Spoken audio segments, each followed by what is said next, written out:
Continuing the series where we explore some of the lesser mentioned deities of Greek mythology, today we'll be taking a look at Iris, or as the ancient Greeks referred to her as, Iris, the goddess that many considered to be the personification of the rainbow. The role Iris played in Greek mythology was similar to that of Hermes, a messenger to the gods of Olympus. She was often seen as the handmaiden and personal messenger of the goddess Hera. Iris was the daughter of the sea god Thaumis, a descendant of Gaia and Pontus, and her mother was the Oceanid Electra. In some tales, Iris was married to one of the four seasonal gods of the wind, Zephyrus, or Zephyr as we know him in English, and together they had one child, Pothos, one of the gods of love. Now there are some conflicting accounts that believe Zephyrus instead married Chloris, the goddess of flowers and greenery. To the ancient Greeks who inhabited the coastal areas, the rainbow was seen to span the entire distance between cloud and sea.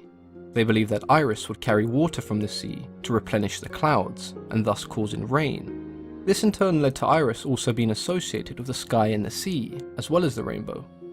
It's believed that Iris travelled along the rainbow when she was carrying messages from the gods to mortal men, often being shown carrying a jar filled with water from the river Styx that she would give to those who were guilty of crimes, placing them into a deep slumber. In some other accounts, the jar was used to serve nectar to the gods. The depictions of Iris in ancient Greek artwork are almost identical to Hebe, but Iris was almost always seen standing beside Zeus and Hera. There are records that suggest that Iris was the twin sister of the titaness Arche, or Archi as she's known in Greek. Together they were thought to symbolize the rainbow. The two sisters were known for their use of the rainbow when carrying messages, but the easiest way to distinguish between them was their wings. Iris's wings were golden, and Arche's iridescent. These sisters were somewhat considered to be mortal enemies, with Iris being the messenger to the gods of Olympus and Arche to the Titans. During the war, they found themselves on opposite sides. Unfortunately for Arche, she came across Zeus during the war, and he tore her wings from her back, rendering her useless and severing the Titan's line of communication. Outside of being described as an errand-running goddess, Iris doesn't have much distinct mythology, and doesn't feature in many stories.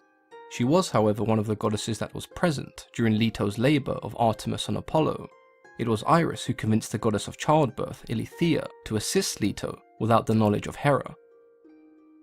Iris's role in Greek mythology as a messenger to the gods is one that is often overshadowed, as it was Hermes who was considered the predominant messenger to the gods, but even so, she still played a role in the war between the Titans and the Olympians. The two sisters choosing opposite sides during the war gives us quite an interesting dynamic, and we can see ultimately that Iris's choice was the correct one. It's very hard to dislike Iris, because we essentially have another deity who is more than happy just to perform their role, with minimal fuss and no drama. And after all, who doesn't like a rainbow?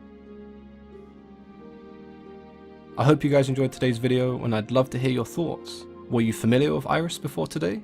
Did you even know that a goddess of the rainbow existed in Greek mythology? Let me know in the comments below. As always, I've been your host, Mythology and Fiction Explained.